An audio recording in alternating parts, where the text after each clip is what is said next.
Samir. Bom Bom, dia. foi assim um clima tranquilo até os 45 do segundo tempo.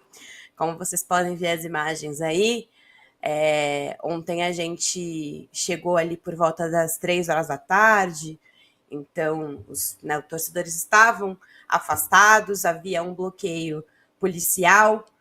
Então, assim, estava tudo bem tranquilo. A rua, né, que vocês estavam comentando aí, tinha também um bloqueio desde a Marginal. Os torcedores não puderam ficar em frente ao Parque São Jorge. Esse foi o momento em que eles foram liberados, né, para descer. Então, assim, até as 8 horas da noite, estava tudo tranquilo. A partir desse momento, a CET precisou liberar as vias. Imagina só, né? 6 horas de bloqueio. E aí a gente tem ali uma força-tarefa, né? Secretaria de Segurança Pública, CT, a própria Polícia Militar, precisaram liberar porque o trânsito estava, assim, impraticável na Marginal. A partir desse momento, foi bem no momento em que o Augusto Melo sai para agradecer a torcida após a derrubada, né, a suspensão da votação do impeachment. Ele sai para agradecer. No retorno, a polícia libera o bloqueio que estava na rua de cima. E aí, gente, desce essa quantidade de pessoas que vocês estão vendo aí, a quantidade de torcedores. Eu, com o meu 1,54 m, quase fui pisoteada. Tomei chega para lá de segurança. E o clima começou a pesar. A gente está vendo aí todo mundo com sinalizador, muito rojão.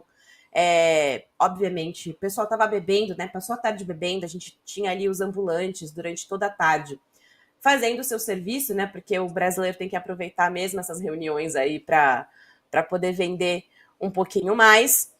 E aí foi quando o clima começou a pesar, porque assim, essa aglomeração, ela se deu exatamente em frente ao Parque São Jorge. Então teve torcedor que tentou invadir.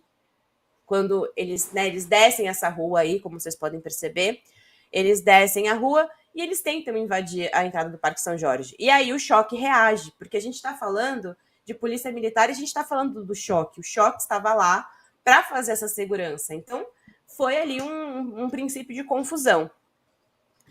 E aí, o que pegou mais, assim, tá? E aí é o meu relato e o relato também de outros jornalistas que estavam ali. A gente estava numa aglomeraçãozinha de jornalistas um pouco mais distante, depois de sair aí dessa muvuca. A gente ficou ali perto de uma conveniência que tem ao lado da entrada do Parque São Jorge.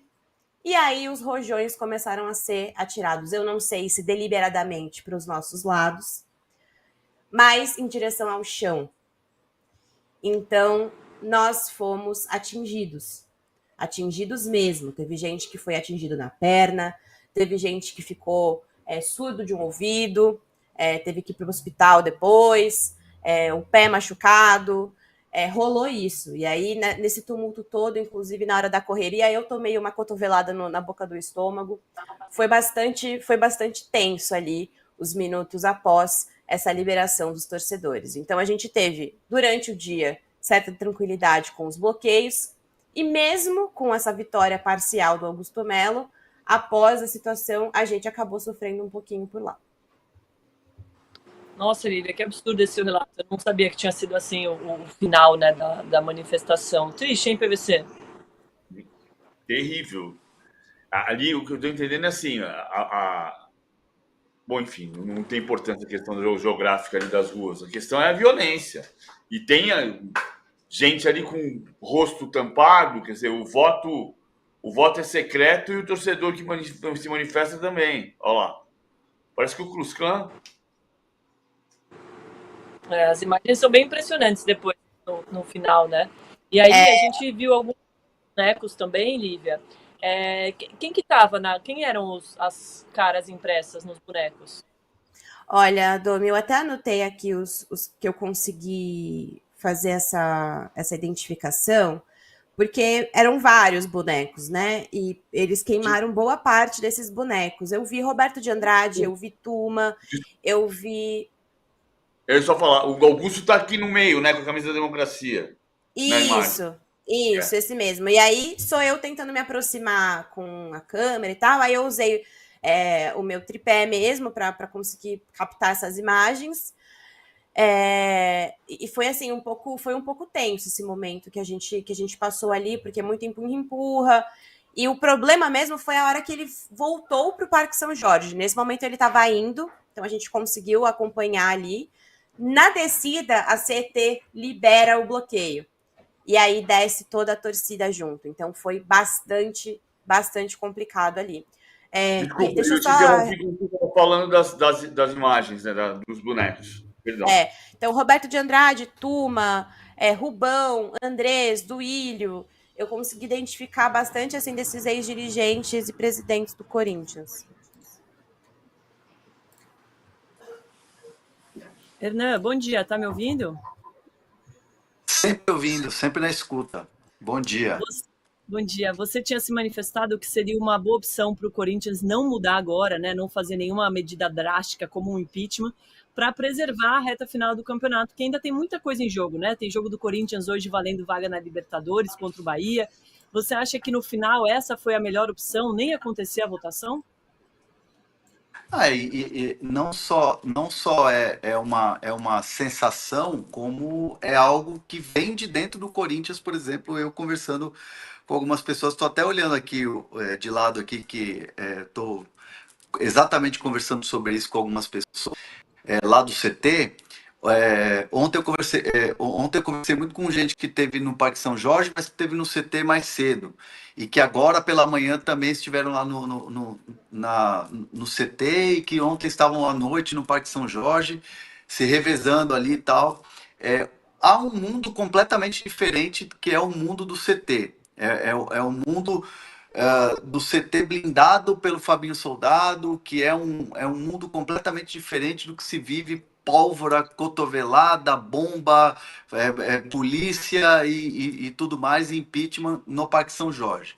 Mas, evidentemente, dentro do CT havia uma expectativa de como seria o dia seguinte se houvesse o impeachment.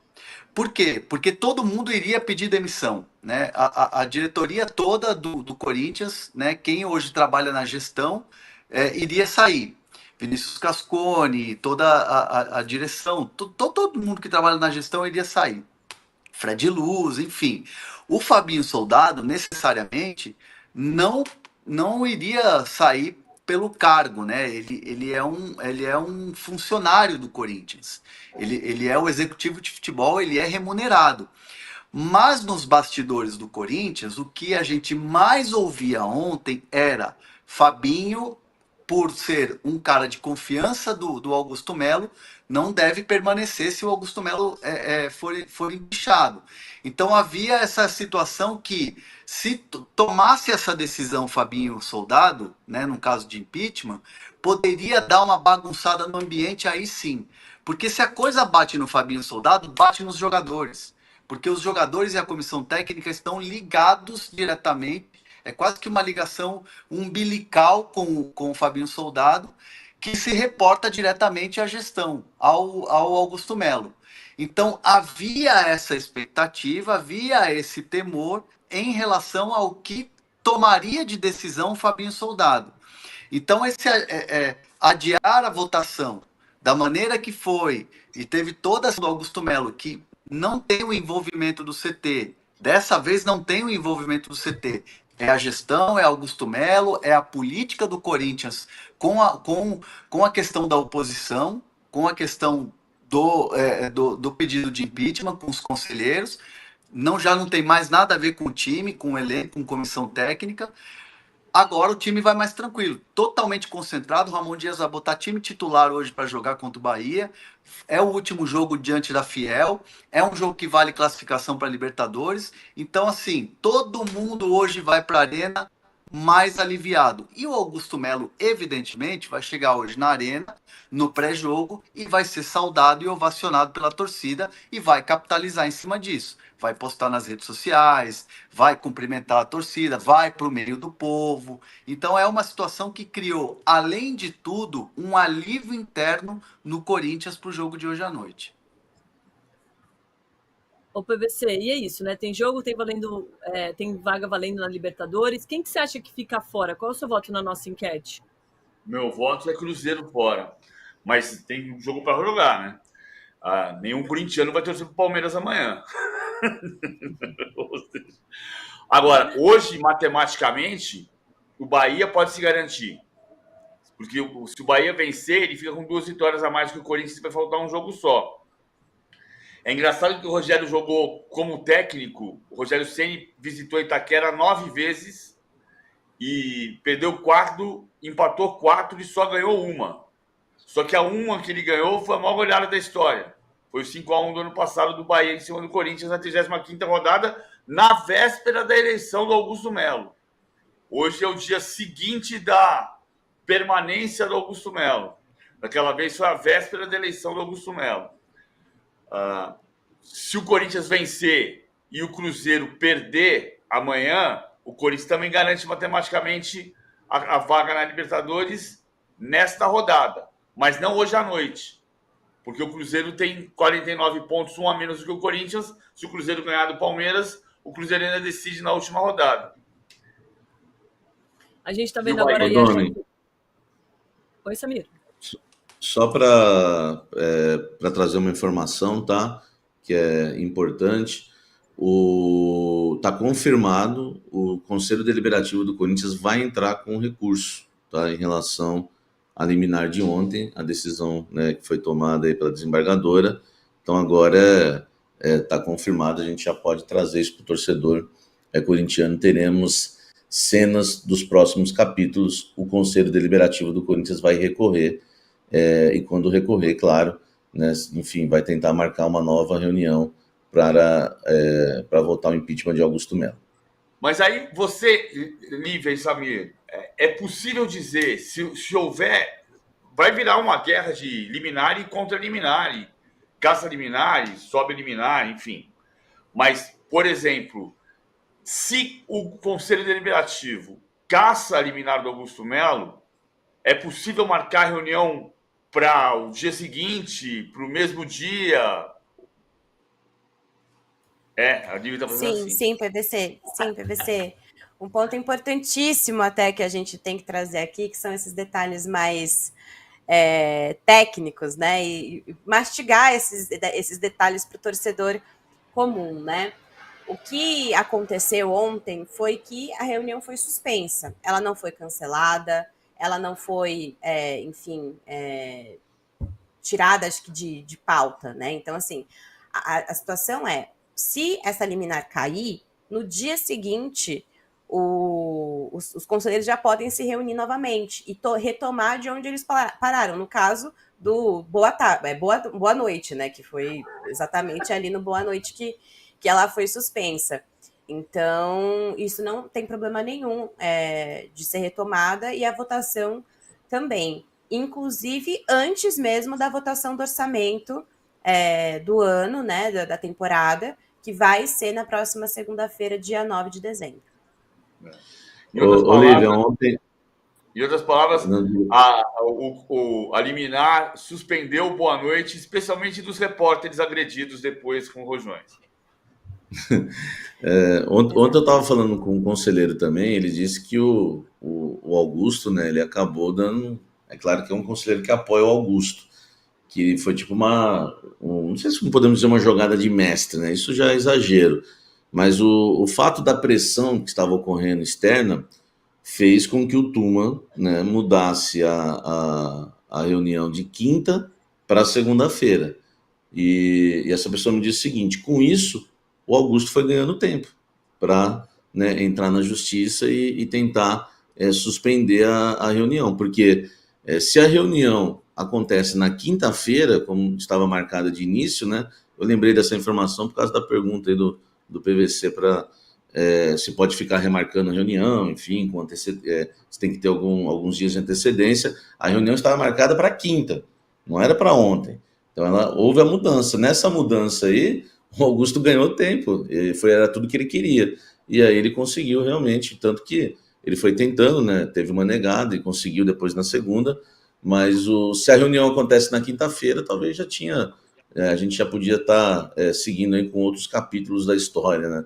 Agora o Augusto, por enquanto, continua presidente, mas vou falar por enquanto, porque o Conselho Deliberativo já está se mexendo, né, para caçar essa liminar.